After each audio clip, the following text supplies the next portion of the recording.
Today I decided to revisit an old project. I'm not sure which one I'm going to tackle first.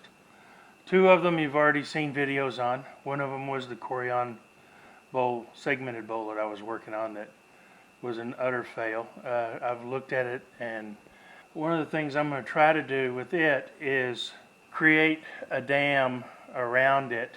I hate wasting the resin, but I'm going to create a dam around it and pretty much try to fill any voids with clear resin, and then take it out and turn it and see what we can do with it. Beyond that, I don't know on that one.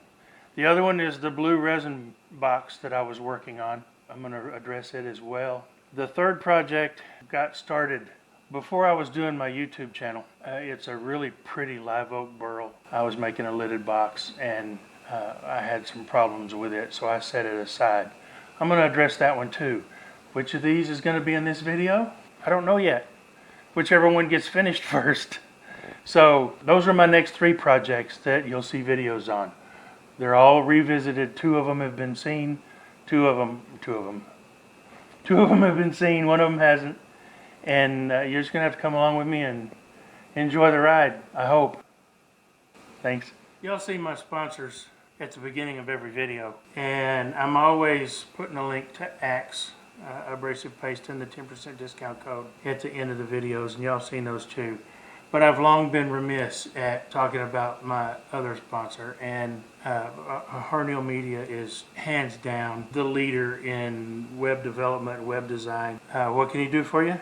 You need a website? Contact Harneal Media. You need a domain? He can do that too. If you need a website managed, he does that as well. I can't tell you the amount of things that he takes care of, and Harneal Media is just the way to go. Check out their prices. I'm telling you, they're the cheapest you're going to find. So, you need web stuff done? Contact Steve at Harneal Media. He'll be happy to help you out. But before we get to the project, got a new sticker from Claire's Crafty Corner, and she sent me some maker coins too. Thanks, Claire. I believe yours are already in the mail on the way to you, if you don't have them already. If you don't get them soon, let me know. I'll send you some more. So, let's see. Claire, I'm going to put you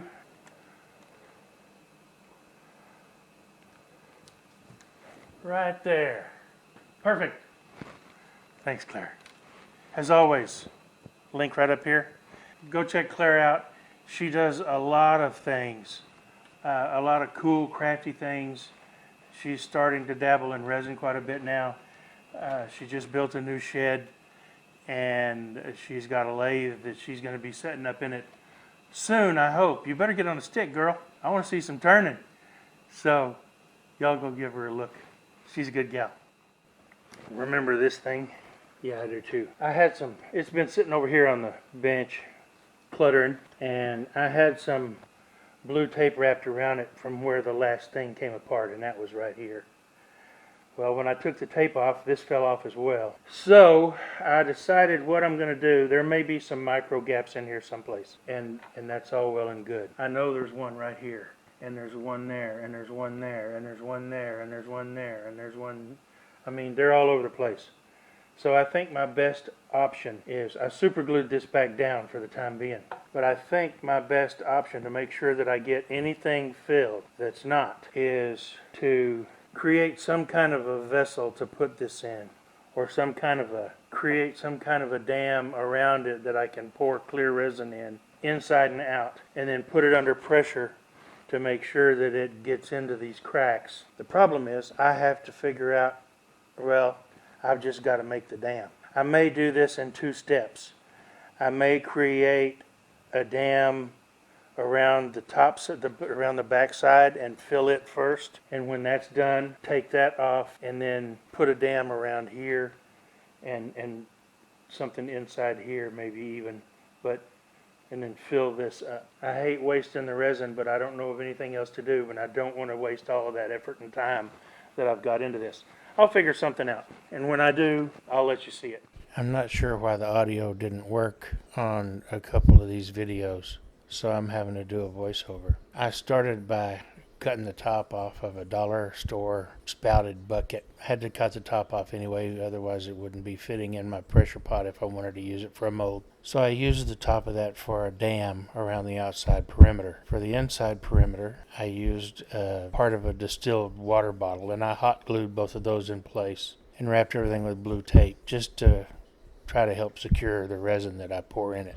After I got that done, I mixed up the last of my Alumilite white, and I filled the inner and uppermost dam and put it in the pressure pot. I let that sit in the pressure pot for about an hour and mixed up a little bit of Alumilite Clear Slow and filled the second and largest ring up to about the top of the second ring. And I left that to cure in the pressure pot overnight. The next morning I came out, took it out of the pressure pot, pulled all of the plastic off.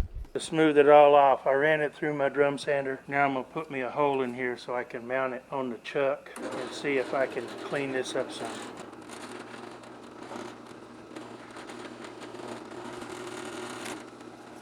Now the thing I'm most nervous about.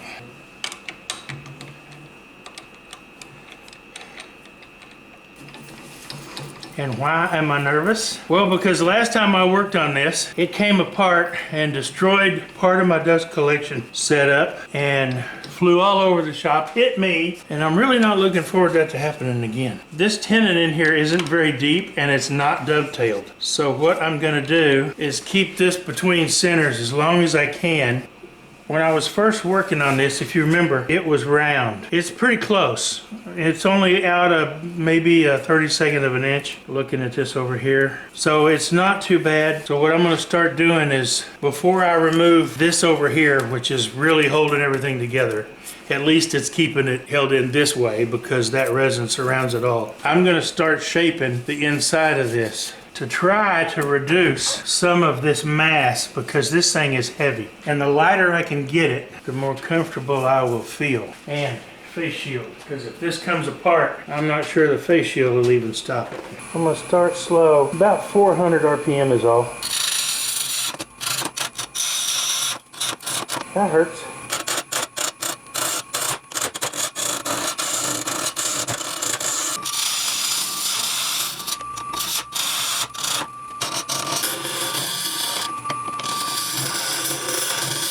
Get this round.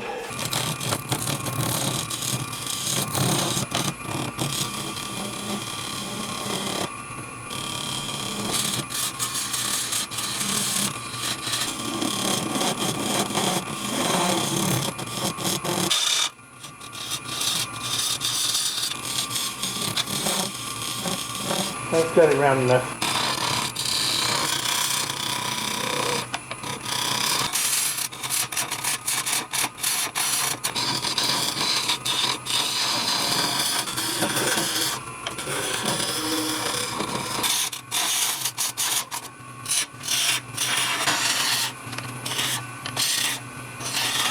Okay.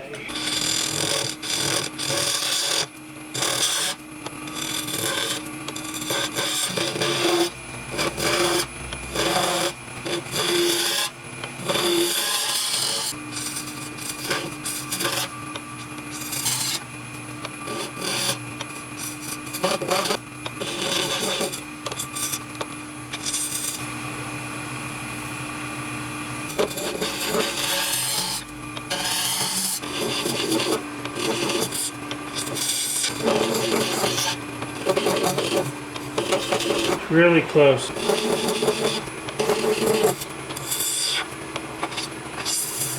I'm gonna call that close enough. The bottom is close enough. Now I need to work on this transition right here.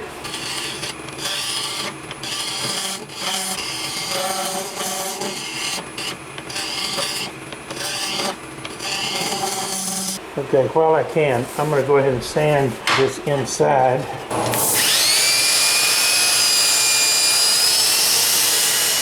I'm just using this again for stability. I'm going to work on this one ring at a time. I'm going to start whittling this down and work the back side of this and then work it into the next ring and so on. Wish me luck.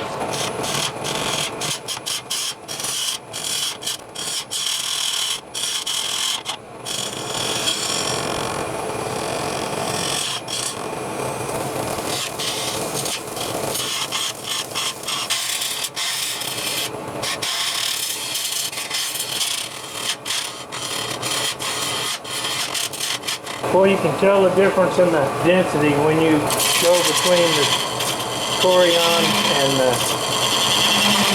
resin.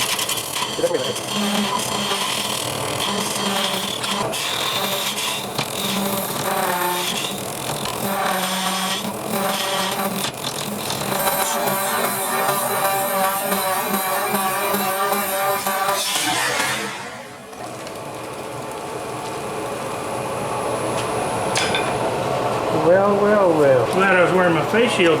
The last of the clear busted off because it was around this plastic, which wasn't holding anything. Because it wouldn't stick to that PPE.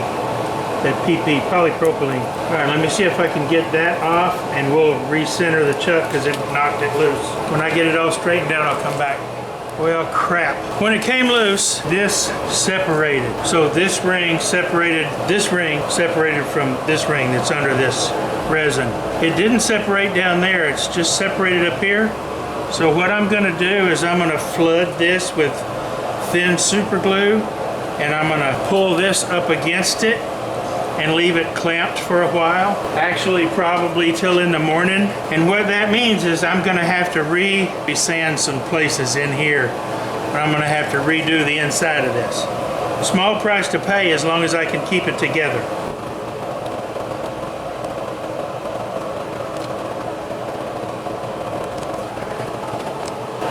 It's stuck. How well it's going to remain that way?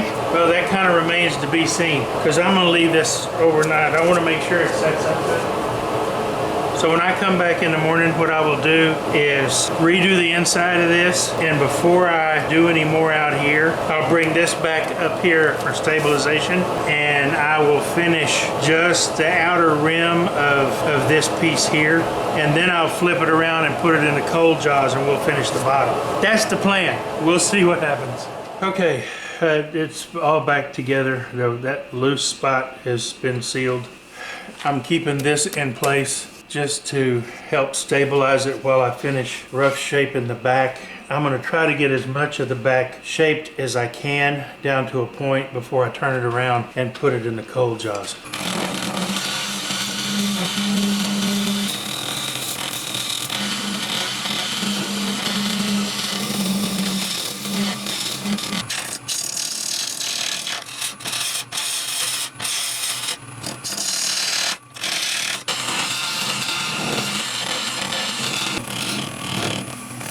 That was nearly a disaster. Just nearly.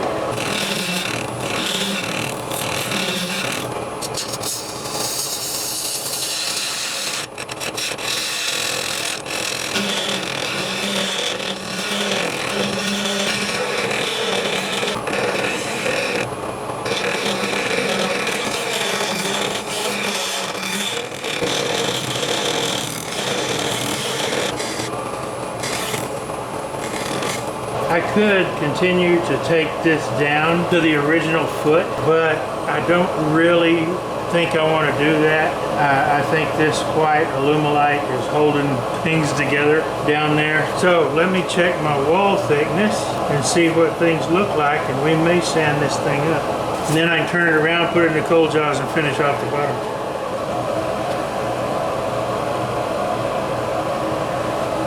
Oh wow. And I have another separation.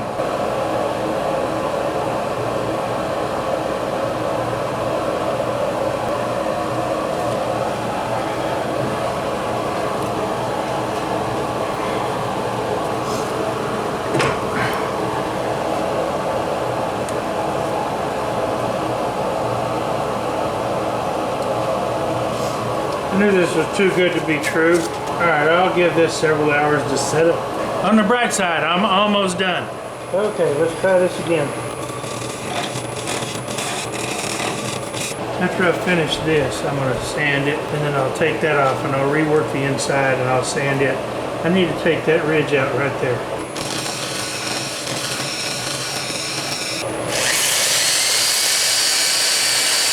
Time to do one last sandy sand.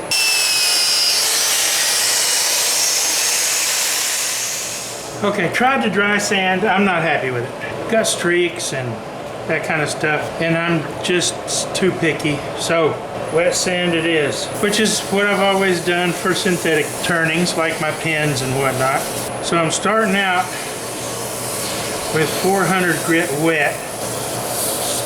See, I'm getting a nice slurry.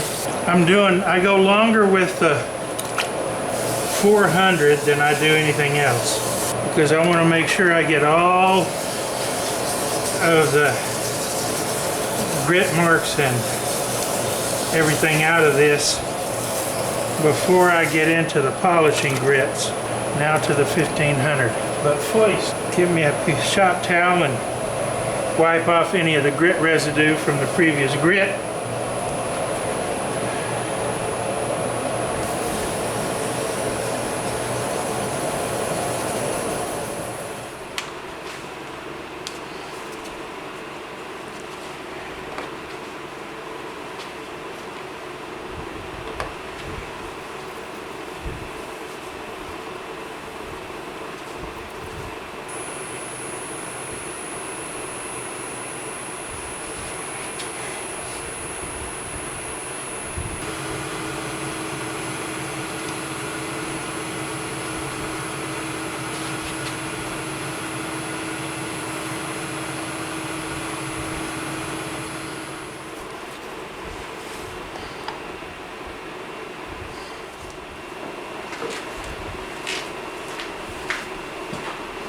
I really don't want to do too much to this. I want to keep this white base on it. I could take it down to the striped Corian, but I just really don't want to.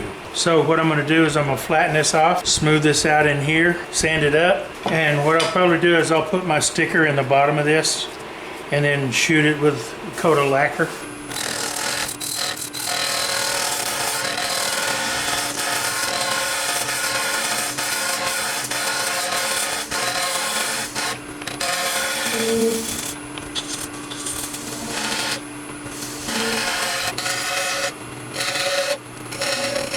That'll work.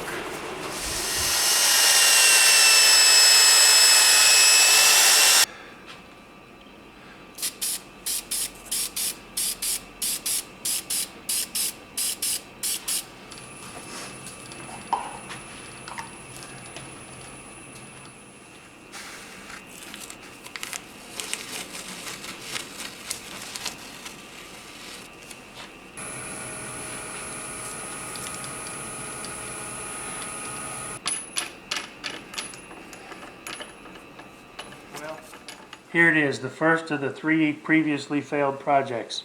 This was going to be my giveaway bowl when I hit 1,000 subscribers, but I couldn't keep it together. So I encased it in resin. The only resin that's left is this little white band around the bottom.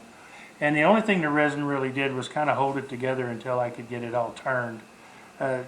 I can't tell that there's any resin in any of the, in between any of the segments. There might be in places, it's hard to tell. But it's not perfect. I mean, it's not, because the spacings got off when this thing started shifting, when the glue was failing the first time, or originally. And I just let it sit for months. Since then, it's just sitting on my bench, collecting dust and hopefully getting hard, the resin and the glue and the whatever. All in all, it's finished, and I'm relatively pleased with it. It's kind of cool looking. My daughter saw a picture of it and she said, "Are you making a Death Star?" Because that looks kind of cool. Anyway, thanks for watching. I really appreciate it. I really do. If you need Axe abrasive paste, go to this link. If you want to try it out, go to this link, enter the code Billy10. Get your 10% discount. If you'd like to help support the Missy Studio in any way, this link right here, acdcreations.com, that's my website. Go to the shop. Once you get there, you can order caps, t-shirts, coffee mugs. You can order some of the things that I've turned. I've got a bunch of pins up there now. My Osage orange bowl is our lidded box. It's up there. A lot of my other turn projects are up there. And this one will be up there soon. You can go to my Amazon affiliate link. Click the link in the description below. It'll take you to Amazon, and anything you order using that link, I get a small percentage of. It doesn't cost you any more. They just send me a few pennies on the sale, and it really helps us out. You can use my PayPal Me button. The link's in the description below. I'm not begging for money, but if you want to help us out, that would be great. And the reason is because I have to pay for all my resin. I have to pay for all my glue. I have to pay for all my finishes. I'm only sponsored by Harnell Media and Axe Abrasive Paste. Everything else comes out of my pocket. So every little bit helps. And I really appreciate it. I'm just saying, if you feel like donating, it's appreciated. Thanks again for watching. Forgive my rambling as always. What's next? Well, one of those two previously paid. One of those other two previously failed projects will be up. Which one? Whichever one is done first. I don't know at this point. They're both at about the same stage. I've got the lids to finish on both. So the boxes themselves are done. I just got to do the lids. I don't know which one's going to get through first, but that will be, whichever one it is, will be next week's video. I hope you enjoyed this. It was frustrating from the very beginning, months ago. It gave me a little bit of frustration to finish it up, but all in all, I'm glad how it turned out. I really am. I think it's kind of cool. Y'all come back.